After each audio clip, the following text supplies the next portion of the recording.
Gamers, today we're about to do another guide. This time we're doing everything you need to know about Rus.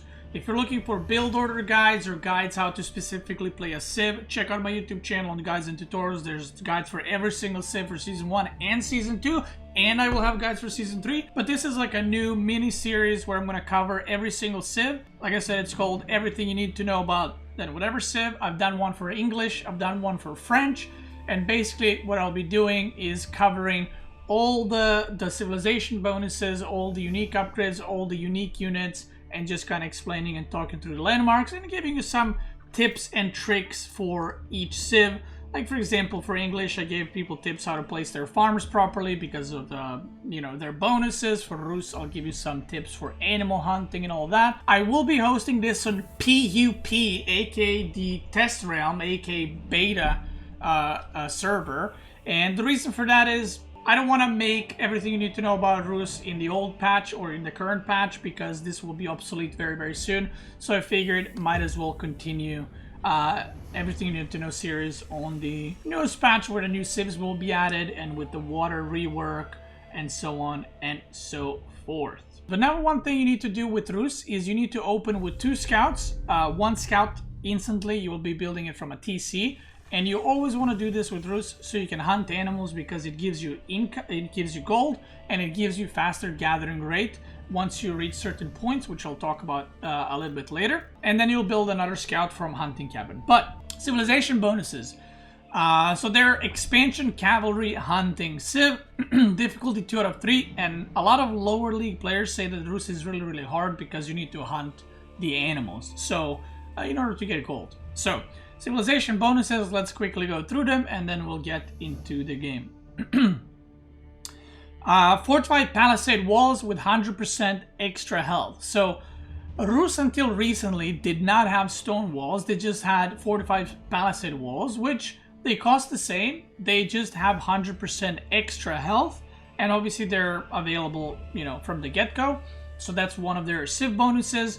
If you build Age 4 landmark called Beastyqt Tower, you also can get access to stone walls as Rus. So that's something to know as well. And this was recently added.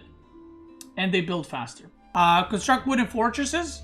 Improved outposts with 100% extra health and +3 garrison slots. So they don't have outposts like every other civ where you can garrison 5 villagers. They have outposts that cost 175 wood compared to 100 wood for normal outpost.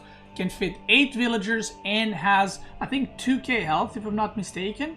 Other outposts used to have 1k, now they got 750, but the Rus outposts still have 2k health. So they're very, very tanky, and you don't want to pull like 10 villagers to destroy it because it has way too much health. And it can also be upgraded with different upgrades to compare to other civs, which I'll explain in the game. Construct hunting cabins. So these are basically their mills where they cost 100 wood, and you can also produce scouts of them, and they will give you passive gold income if you place it near woods or near forests. The more forests there are surrounding it, the more gold per minute you will get. And again, I'll talk more about that in the game. Hunting wild animals earns a bounty of gold. Increased bounty provides economic bonus to villagers in the hunting cabins. Talk more about that in game. They have early knights like French. So they're like Malians and like French. They're the only 3 civs that have knights available to them in feudal. They don't have regeneration, but they do have some other unique upgrades. Lodius ship. So their ships can convert to any other type of ship. So if you make 10 fishing ships, you can convert them instantly into arrow ships. Or not instantly, but it takes a bit, but you can convert them to arrow ships or explosive ships. So that's another unique thing for Rus, because that's the only civ that can do that. And then fishing ships don't have to return to a dock to drop off food, which makes Rus incredibly, incredibly powerful on some of the water maps. So let's get into it so I can talk about this more and explain you guys the details. The funny thing is most of their bonuses are stuff that you actually need to explain in game. Because some other civs, just have something you read and you're like, okay, cool. And Rus, by the way, right now, as of September 2022, is the best civ by many top players. So let's get into it. I'm gonna build a lot of villagers here. And what I'm gonna do is like I did with English and French. I'm gonna just build a bunch of buildings and go one by one explaining what's what and how exactly it works. So again, if this was a normal match, you would start with Scout immediately, and if you kill sheep as Rus, you get 5 gold, and this will also go towards your bounty. So let's talk about bounty first. What is bounty? This is unique to Rus. Killing animals gives you gold, but also you have 3 tiers that you need to unlock. So once you kill enough animals to earn 100 gold, your villagers will earn 5% extra food harvest rate. So this is just food harvest rate, right? It's not specific food, and it's not for wood or gold or mining in general. And then also hunting cabins generate gold every 27 seconds. Then you have tier 2, then you have tier 3. Now let me explain what this generate gold thing is, but first you can see on the bottom gold bounty values. Sheep gives +5, deer gives +10, wolf gives 25, and boar gives 75. Another thing, because we are you know, we're getting into season 3, like I said, in a month with the 2 new civs. Malians have cows that they can produce from pastures, and the cows also give 10 bounty, just so you guys know. So the cows also give 10 bounty. So if you can ever destroy Malian enclosures for cattle, you can kill the cattle and get bounty there too. Now, so like I said, sheep are 5 gold, and you can see if you kill it, you will get 5 gold. Boom, right there. Let me make a couple of scouts, and let me create hunting cabins to show you guys how they work. So you can see this little circle around the hunting cabins. When you create it, every tree within this area will give you gold income bonus. Now, even if trees, so once I place this, right? Let's say I chop all these trees. It will still give you the income that was based on the amount of trees there was once you built it. So let's say right now it's gathering 18 gold per minute. If I chop all this, it will still create 18 gold per minute for the rest of the game. It's not gonna, you know, disappear or diminish just because you chopped trees. So that's something very, very important to note. Another thing is, if you create another hunting cabin within this hunting cabin, it will not gather gold. It might say it will gather gold, but it will not gather gold. So make sure that the hunting cabins are not in the range of one another, because it will not work. So let me place a juicier hunting cabin right here. And I'm gonna send these guys to go create the thing.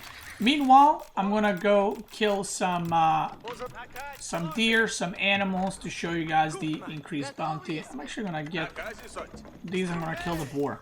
So, when you're hunting the deer as Rus or any other civ, what you will notice, if you right-click the deer, it will shoot 3 times, even though it takes 3 times to kill it. Oh, 2 times to kill it. That is because when the deer is dying, the animation still counts as deer being alive. So what you want to do is you want to attack, if you have micro and if you have APM, and then stop and move on to the next deer. Because if you do this, if you shift queue, it's shift queuing this deer like this is very good if you're not as experienced, if you have low PM, if you're a new player, but it will overkill by another shot, so it's always better to do it manually. But as you can see, deer give 10 gold per kill, and my bounty is increasing. So what I'm gonna do now is I'm gonna kill the boar, and I'm gonna show you how to get the boar. You might have seen pro level games, how pro players get the boar and they don't lose anything. Maybe you're not sure how to do it. So let me quickly show you. So the way you want to do this is you're gonna pull the boar. Let's say I want to kill it close to trees, and I'll show you guys why. So you'll pull the boar with scout. Then you'll go with villagers around it, right click it, and this way the boar will attack the scout so that your villagers don't take any damage. When the scout gets low, you just move away, you got the boar, and you got the 75 gold bounty. Now, why do you want to pull boars next to the forests? Is because once you build a hunting cabin to get the meat from the boar carcass, the hunting cabin not only will serve as a mill to drop off food, but you will also get the gold per 5 or gold per minute bonus as well. And there we go, 26. Now, if you remember earlier, this thing had 18 gold per minute, and now it's 20 gold per minute. Why is it 20 gold per minute? Because of this bonus. I've reached tier 1, and instead of hunting cabins generating gold, I think it's every 30 seconds. So if you have no bounty, you're generating gold every 30 seconds. If you get tier 1, then the hunting cabins are generating gold every 27 seconds. So this gives me extra 2 gold per minute because of that. So once I get 250 or 500 bounty, this hunting cabin will gather even more gold. I'm assuming it's like... I can't do the math, but the next tier will give me 22 gold per minute, and then this one goes from 24 seconds to 18 seconds. It's going to be even more gold, and this counts for all hunting cabins that you're building. So all hunting cabins are getting their gold increased the more bounty you have. There is a cap on this. Can someone remind me? I think it's 600 gold per minute, if I'm not mistaken. So building hunting cabins on the map, you can't build million of them. I think there's a cap of 600 gold per minute. 833. Okay, I was wrong. 833 gold per minute is the highest you can get from hunting cabins, which is obviously very, very good. And Rus is one of the civs that does not necessarily struggle with gold in the late game because they have this, which is basically free real estate. You know, you can just build hunting cabins like this, and you're gonna get a bunch of passive gold. So I'm gonna just build a bunch of these to show you guys. There we go. By the way, one thing to note is you see how this hunting cabin takes these trees, right? And then this hunting cabin takes these trees as well. That's fine.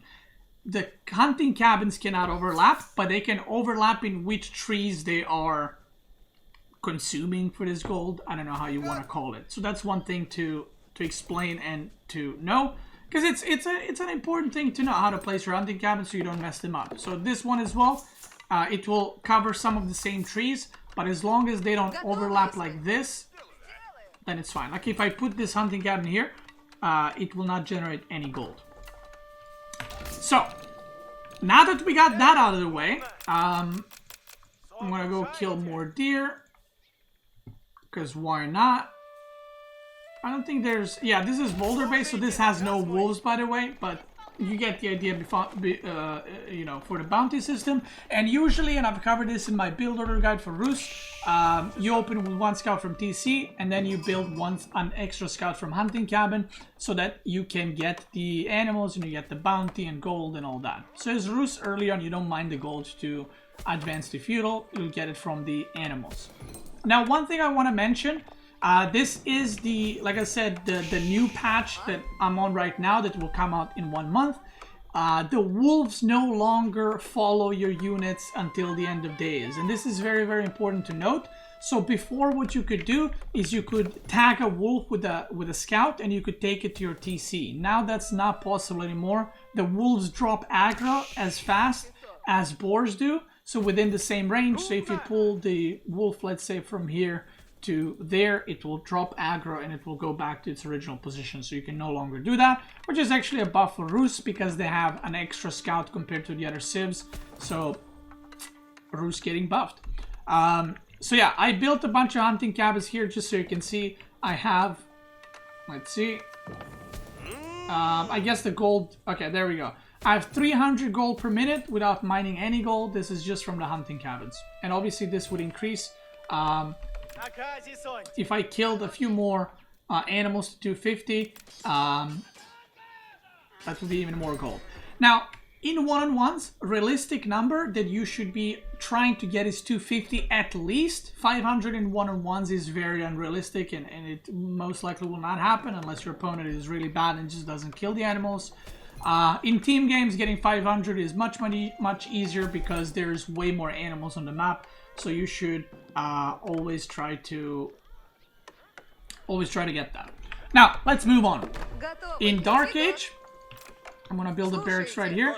In Dark Age, Rus has access to spearmen, and that's it. And we're gonna also just age up and explain you guys the landmarks. So let's do it. There's two landmarks. One is Kremlin, acts as a wooden fortress that comes with arrow slits, castle turret, and castle watch technologies. This landmark is just not good right now, and there's not almost, but there's just never a situation where this is justified. The landmark that is much better, this basically serves as it's a tower. It's a wooden fortress, kind of keep. Kind of like Barbican for Chinese, but worse. That's it.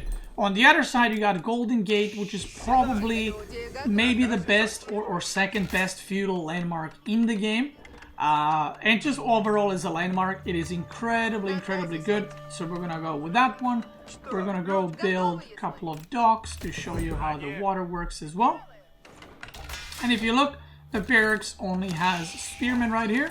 And Rus in barracks does not have any unique upgrades, any unique units. They got spearmen, men-at-arms, and that is it. Now, the reason why my villagers, by the way, are glowing like this is because of the Hunter's Boon, which is the bounty, basically. It just shows that they're getting the bonus food gathering thing. So if you see your villagers glowing, they're not radioactive. It's just how it works, right? One thing that I forgot to say, I'm going to make a mining camp right here. Regarding their eco upgrades in the starting building, lumber camp is all normal, mining camp is normal, their hunting cabin is the mill, and remember, I should send these guys somewhere else too, because they're making a lot of noise. The hunting cabin, you can create scouts from it, which is their mill. It costs 100 wood compared to other civs where it costs 50, and you can just research your normal upgrades there, like a usual mill. So, let's go on to the next thing. We're gonna build a blacksmith, we're gonna build a market, archer ranges, and stables, and we're gonna build a tower right here as well. While that's building, I'm going to show you guys the water for Rus. Again, this is the new patch, so this is with the water rework. So if you see that the water is different than it is on the live game right now, that's why. But this is how the game will be in, when is it? October 24th is the two new civs are coming out, and this patch is being released. So, with that being said, Rus does not have a capital ship or a gunpowder ship, I don't know what to call it. They only have the three fighting ships here. They have the Lodia Galley, the Lodia Attack Ship, and the Lodia Demo Ship. For those who don't know, the water has been reworked recently. Basically, it's rock, paper, scissors. Lodia Galley is an archer ship beats Demo Ship beats Attack Ship, which is a Springle Ship, and Springle Ship beat Archer Ship. So that's how water works. Again, Rus ships do not need to return food to the docks like every other civ. You basically just put their ships on the deep water and they will stay there forever, right, until deep water is completely drained. Another tip I can give you guys, in order to efficiently get deep water fish so your ships wouldn't move left and right, you need one Rus fishing ship per deep water. Otherwise, it will drain the deep water too quickly and then your ships will be moving all over the place. Another thing I forgot to mention is their fishing boats cost 150 wood. So not only they're twice as expensive, but they take longer to build, they take to supply, but they're also the best fishing ships in the game for the sole purpose of they don't need to go back to the docks. As you can see, they're dropping off food right here. Let's talk about, I'm not going to talk too much about the fighting ships because they have same fighting ships as everyone else. I'm going to talk you guys through all the upgrades that Rus has that are unique for their civ.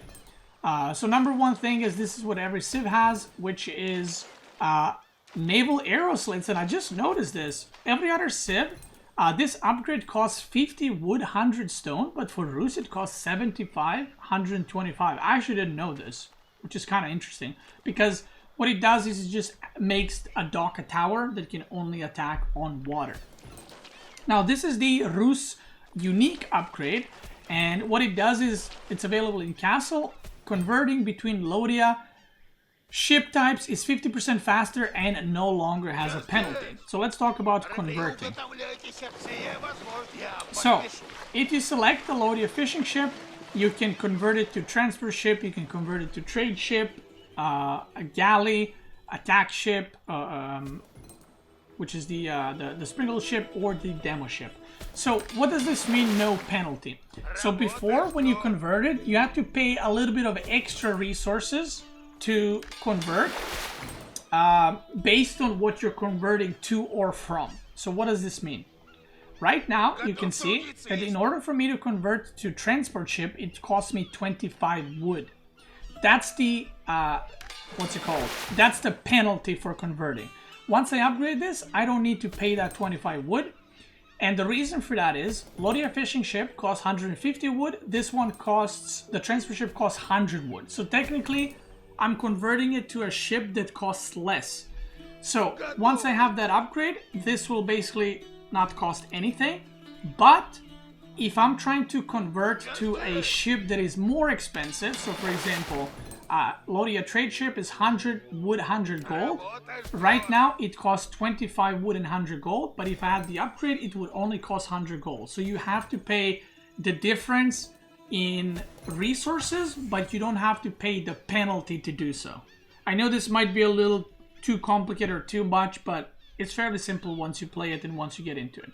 So for example here, Lodia galley costs 150 wood and 90 food. In order to convert, it costs 25 wood and 90 food because I did not pay any food for the original Lodia fishing ship. And if I had the upgrade, it would just cost 90 food. So I mentioned earlier, they don't have ships that have bombard emplacements on them. They don't have a capital ship, as you can see, like a Karak or what is it called? A Bowchad. But they do have this upgrade, which is not unique to them, because I think 3 civs have this, or 2 civs have this, where it's an upgrade that replaces a springle ship weaponry with cannons, which provides greater range and damage. So basically, in Imperial, once you upgrade this, your Lodia attack ship, which is a springle ship, will have bombard emplacements on it, so it will serve as, you know, anti-structure ship. That's it. Let's go back to the regular stuff. So first thing we'll be looking at is Blacksmith. They do have one unique upgrade. Everything else is normal, but they do have one unique upgrade for Rus, which it increases the health of all Rus cavalry by 20. So this includes scouts, horsemen, knights, warrior monks, horse archers. I think that's it. Do traders count as cavalry? I guess they do, right? Yeah, they do. So it increases the health of the traders as well. I never even thought about that. Regarding their trading, it's fairly normal. The traders cost 60-60, by the way, because in the new patch, that's how much they're going to cost. So this is not a Rus thing. Every trader will be costing 60-60. In their archer ranges, they have their 2 unique units, which I will talk once we unlock those. And then in stables, they got the knights that you can produce. So early knights, they have same stats, I think, as French knights, except they don't have the healing upgrade, but they do get another upgrade a little bit later on. So let's unlock the next stage and talk about that. There's 2 landmarks that you can build in Castle. One of them is Abbey of the Trinity, and what this does is acts as a monastery, can produce warrior monks at half the cost, and contains unique religious technologies. This used to be the meta for Rus for the longest time, especially against civs, where you're trying to rush out warrior monks to get the relics around the map. But recently, because Rus usually advances to castle first, people have been started doing high trade house and then make a normal monastery and get the relics anyway. So I'm gonna go with high trade house just to show you how it works, because this one is just a monastery. It produces warrior monks for half the price, and it has some upgrades that are not very used. So I'm gonna, let me see where I can make it in a juicy spot. I guess I'll make it here. So what high trade house does is, I'm gonna actually make it here. So you can see, let me show you. So these hunting cabins are producing 26 gold a minute. This one is producing 38 gold a minute. This one is producing 29 gold. So I'm going to destroy these three. Because the other landmark, High Trade House, is basically a big hunting cabin. Generates gold like a hunting cabin with the value increased by 400%. So if I had the same coverage as this one hunting cabin, it would produce 400% of that. And also spawns a huntable deer every 60 seconds, which is another reason why this landmark is becoming more and more popular. Because if you do not have 500 bounty, over time you will get 500 bounty because a deer spawns every 60 seconds. And also it serves as a drop-off for villagers for food. So I'm going to place this hunting cabin right here. Just to show you guys. Again, you want to place it in between wood and wood lines. As you can see, it covers a larger area as well. So you do want to place this somewhere, like I said, just like the hunting cabin, and try to cover as much as possible.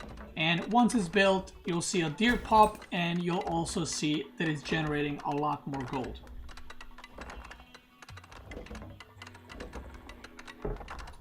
We got 96 gold a minute now. Once the landmark finishes, it gets 166 gold a minute, which I'm going to try to get a sheep somewhere here. Any sheep? So yeah, right now it's 166 per minute. And again, if I chop this wood, it will still generate that amount. That will not affect it in any way. Be very careful if you go for this landmark. If you had a hunting cabin here and then you build the landmark, even though it says it will not generate gold, so you cannot place it within the range of another hunting cabin. That is very, very important. Another reason why this landmark will most likely become the meta, by the way, for those that don't know, in the new patch, the relics will be giving 80 gold per minute, not 100 gold a minute. So basically, by... Why did it go down to 112? Oh, is it because I placed this? That has to be a bug. Oh, 187. Okay. I think it's because I placed a hunting cabin. Yeah. Okay. Maybe it's because I placed a hunting cabin. I don't know. It takes some time, but it started. Anyway. So now it's gathering 187 gold per minute because I've reached 250 bounty. And this tier 1, tier 2, and tier 3 upgrades also affect the high trade house. So, as you can see, deer spawn, and if you kill it, you get another 10 gold, so eventually you will hit the 500 bounty. So what I was saying about relics, now relic provides 80 gold, so just by building this landmark, you will be getting 2 relics worth of income for the rest of the game. Plus, you can also get the relics on the map as well. So if you make this, you can just make a monastery, produce warrior monks there, and then get the relics anyway. So it's a very, very good landmark, and it's becoming more and more popular and more meta because it's just good. It gives you a food drop-off, it gives you deer to hit the bounty, it gives you gold income immediately, and you can still get the relics.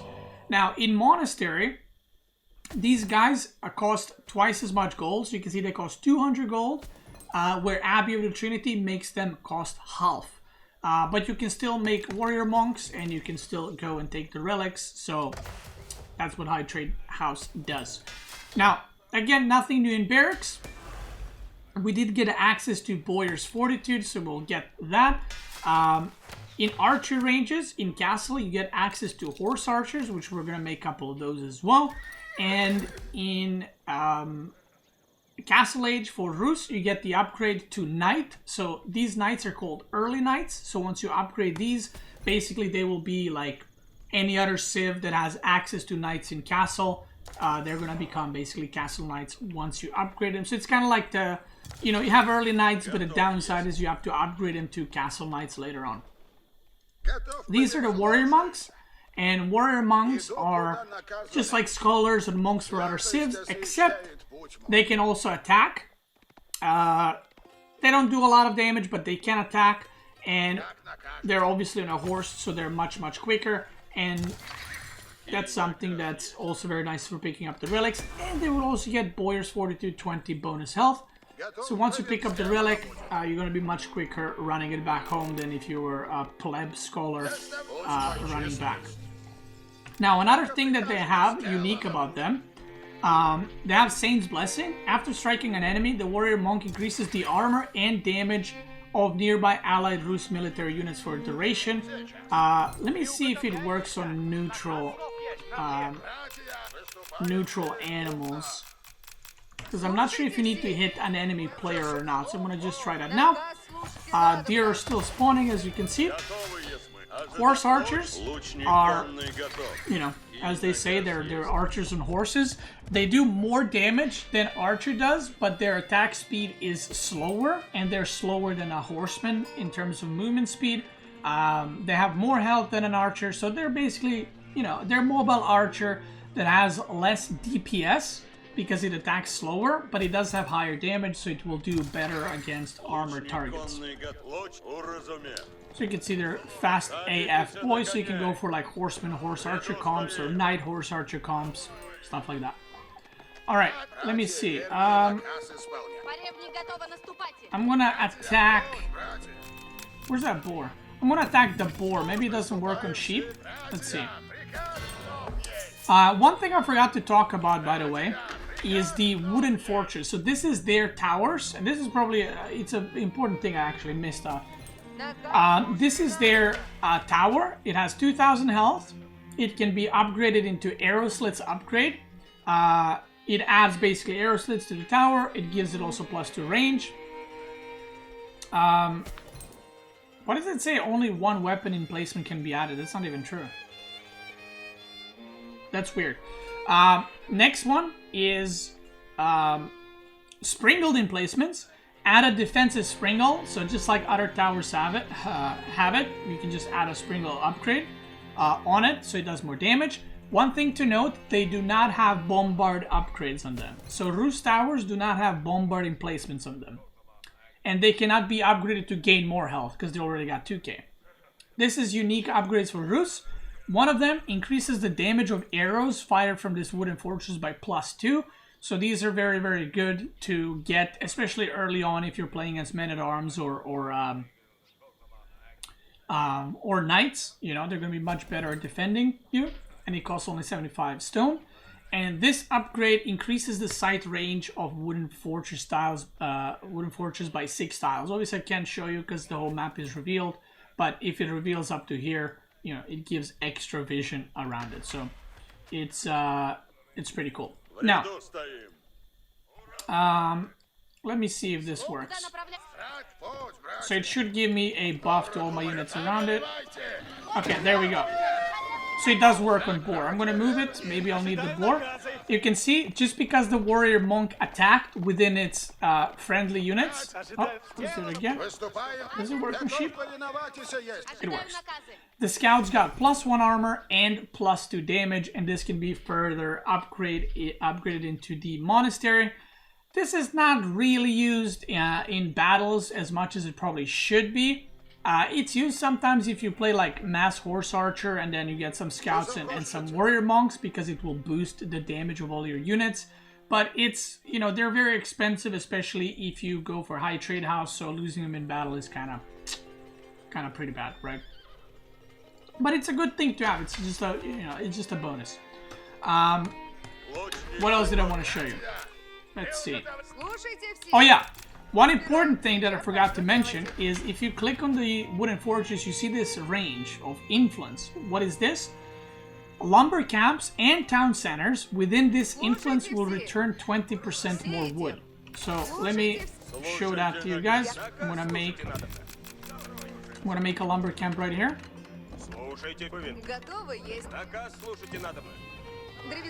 So right now, I'm going to have 5 villagers chop here, 5 villagers chop there.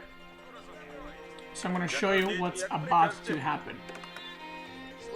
One important thing to note, by the way, right now this lumber camp is not in the influence, but you can connect influences like this, kind of like with HRE or Abbasid.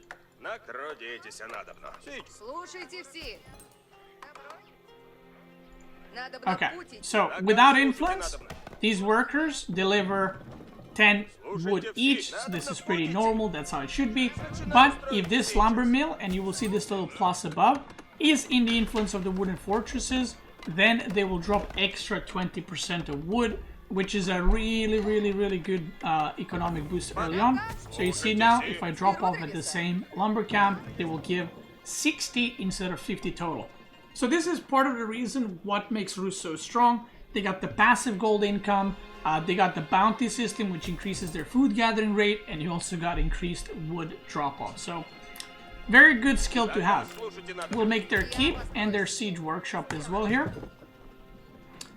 And then we're going to age up, because I think I've covered everything in castle. So pretty sure we can move on to the next stage. Actually, let me do that now first. So there's 2 landmarks in Imperial. Hey Doug, the GG Doug is here. The first one is Beastyqt Tower, which is basically... Oh yeah, Golden Gate. Thank you for reminding me. I need to explain Golden Gate, which is the first landmark I've built, and I completely forgot to talk about it. Let's show off these first, and I'll set them to build. So Beastyqt Tower is basically a keep that comes with all emplacements already, and it has bonus health. And it unlocks the building of stone walls, stone gates, and stone towers. So I would only suggest making this in some kind of split map scenario where you need stone walls, or maybe if you're playing against Chinese with fire lancers and you need stone walls, or if you have trade going so you don't need the high armory. It's situational, but I do still think that high armory is better. And what high armory does is it has this influence zone, and when you build it, it will decrease the cost of siege engine in nearby workshops by 20%. Contains unique siege engine technologies as well. So right now, if you look, the Springald is 250-250, Mangonel is 400-200, Trebuchet is 500-250, and then Bombard is 400-600.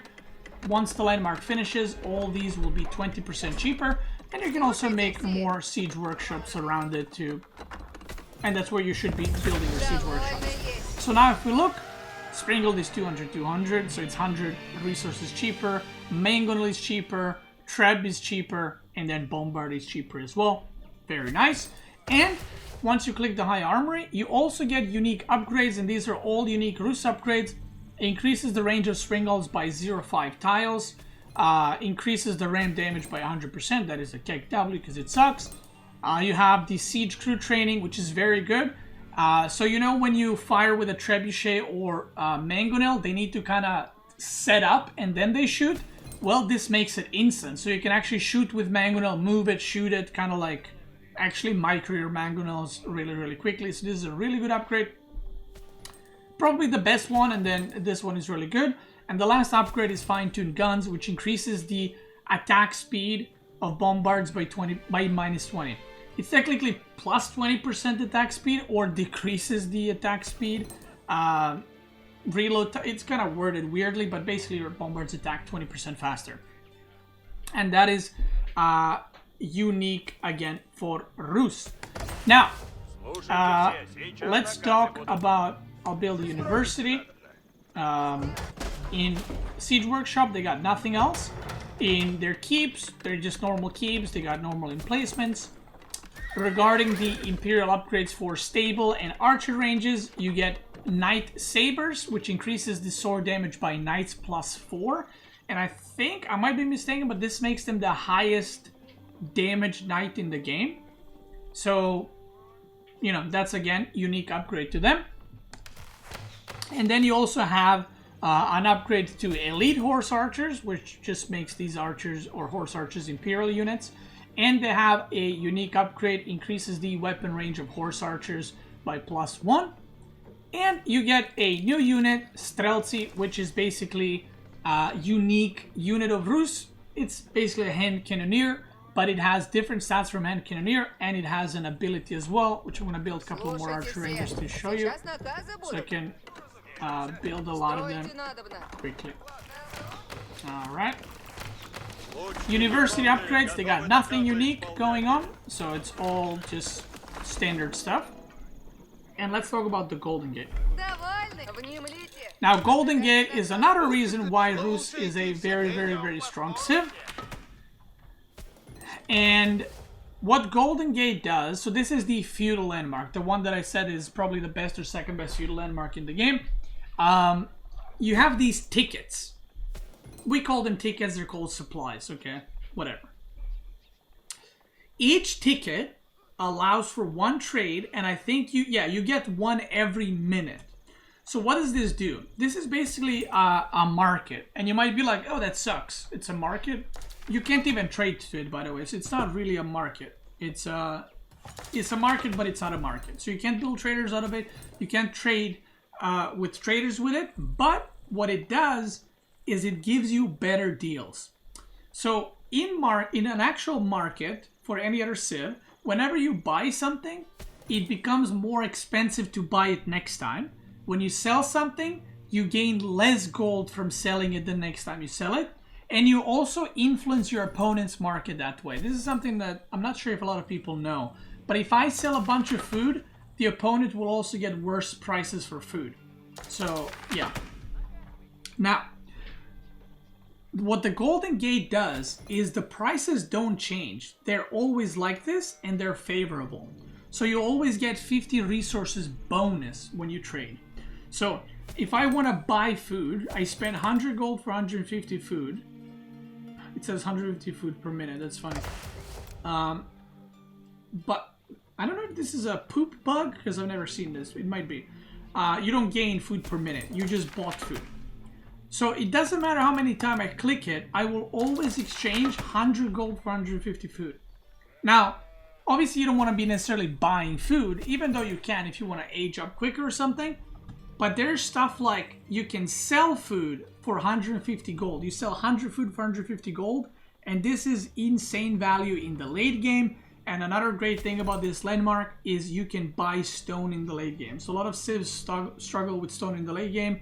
But with Rus, because you will have plenty of gold, you can always buy stone and you can always make more keeps. You can also go for wonders because of this.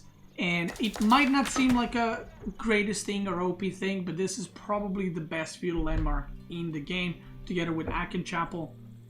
It's just super, super good and gives you a lot of value. Look at those deer. Oh dear, a lot of them. Now, let's talk about the last thing we got remaining, which is Strelci. Again, these are their hand cannoneers. And I got the upgrade as well. Cool. So they got an active ability that you need to upgrade. And what it does is you activate the double time ability, increasing movement speed. So if I run like this, as you can see, if I activate, they go fast as fuck, boy. That's their active ability.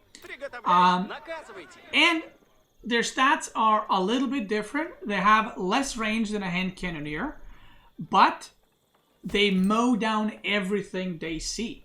And the reason why they mow down everything they see is because they have static deployment, which is a passive buff. Strelci gain 30% attack speed after remaining stationary for 10 seconds. They have the same range? Are you sure? I thought hand cannoneers have higher range. Okay, whatever. I don't play this game for a living, so it's fine. So yeah, if they're standing still for 10 seconds, so if I move this hand cannoneer, it will lose the buff, as you can see. So now, if it stays in for 10 seconds, it will start glowing like this, like radioactive. And it will gain 30% attack speed. So all you gotta do with these bad boys, press V to not make them move, and they got 30% attack speed now. So obviously, do I even need to say why this is insane? Whatever melee units come in range, you just melt through everything.